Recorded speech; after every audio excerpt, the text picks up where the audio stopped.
A social structure is so important for baby elephants, for protection and reinforcement of bonds. We tried to mimic the same sort of behavior that a mom would show the babies in the wild.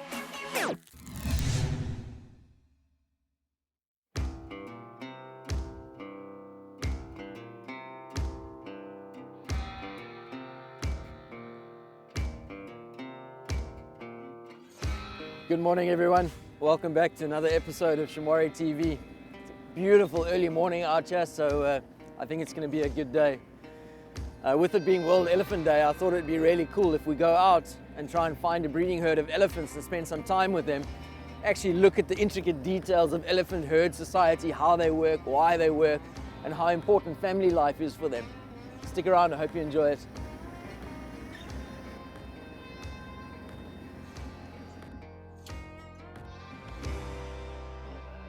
I think we found what we were looking for.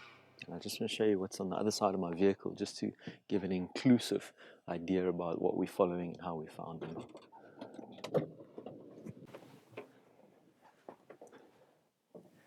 You can see here's the little elephant track over here.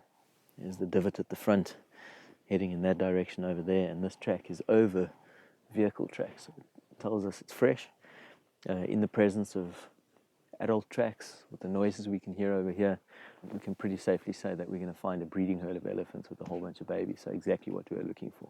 Let's jump back in and go see them.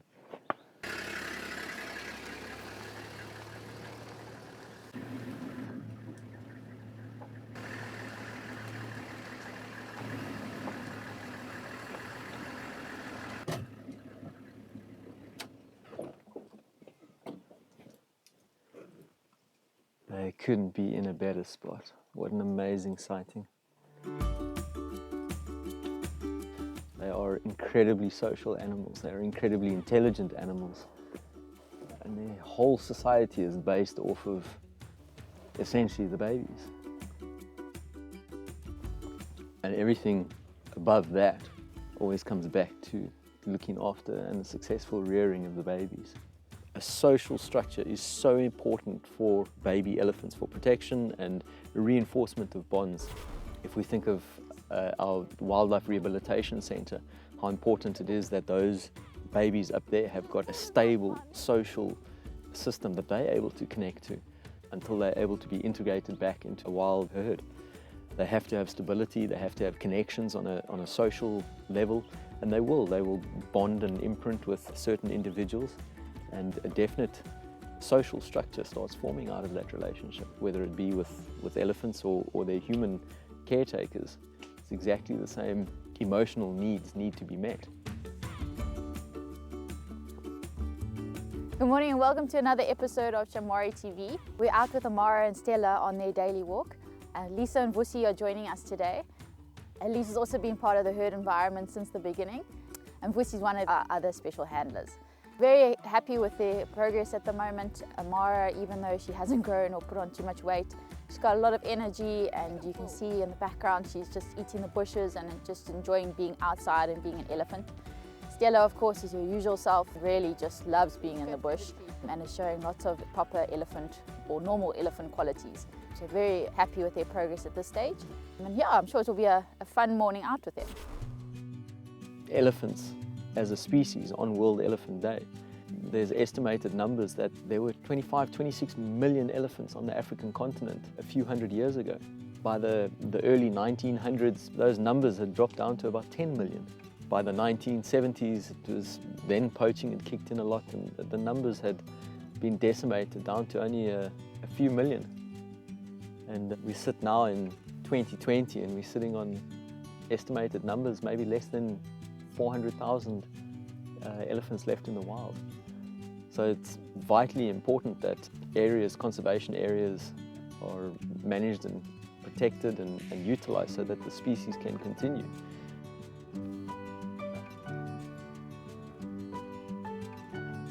So this group of elephants is now moving through the bushline and along the river line. Some have crossed over the river, so I'm just going to turn around. Let's head down into the river line and have a look and see what they're doing down there.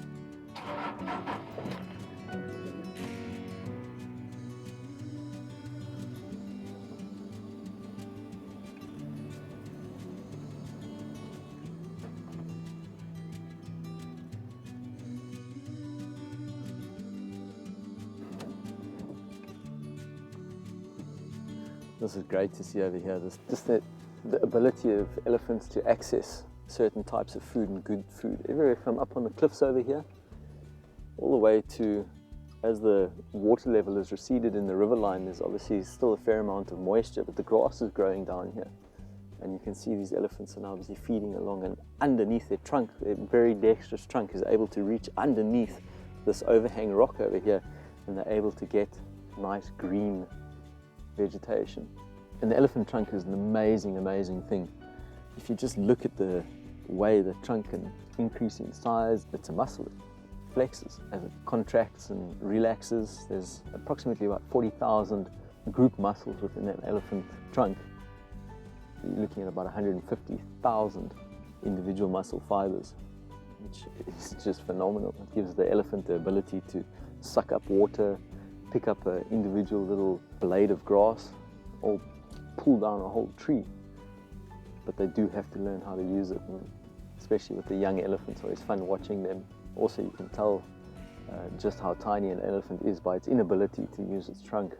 Very often they actually can't just figure out the trunk, and they just fall face first onto the bush or whatever that they're trying to eat. They won't even use the trunk, they just go in with the whole mouth. And they also, as babies, they suckle with the mouth from the females. They don't use the trunk in nursing at all. You can see on the females the mammary glands are between the front legs. An hour after birth, it's almost one of the first things that a female elephant encourages the calf to do after birth is to start nursing straight away. They weaned at about, depends on the elephants, male calves sometimes wean a little bit earlier than female calves. Individuals are all different. It's exactly the same as human babies, but on average about 2 to 4 years they're fully weaned.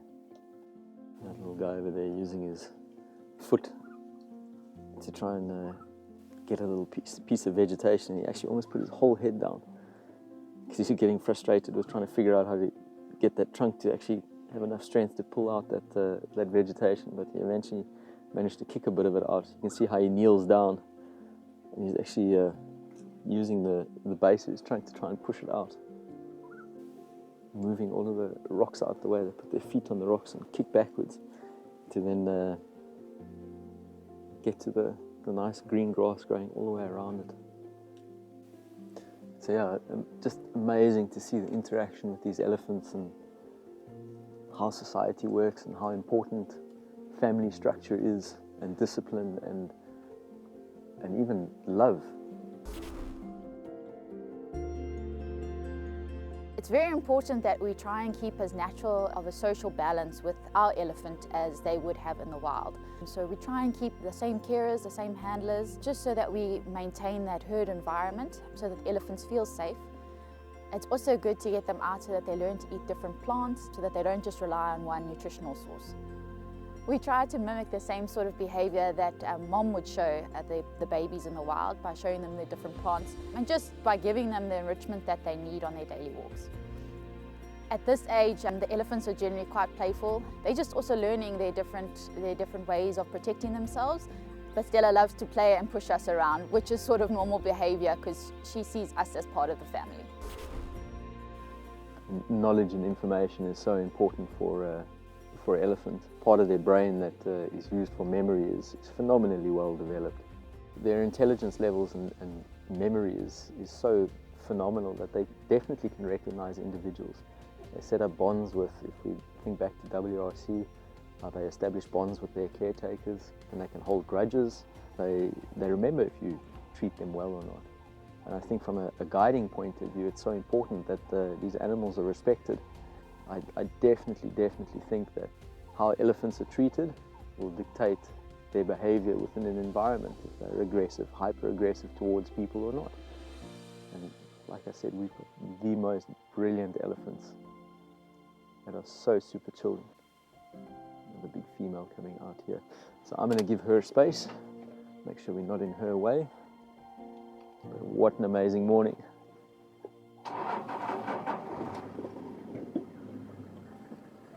Hello everyone, I'm vet nurse Megan from Shamwari Private Game Reserve.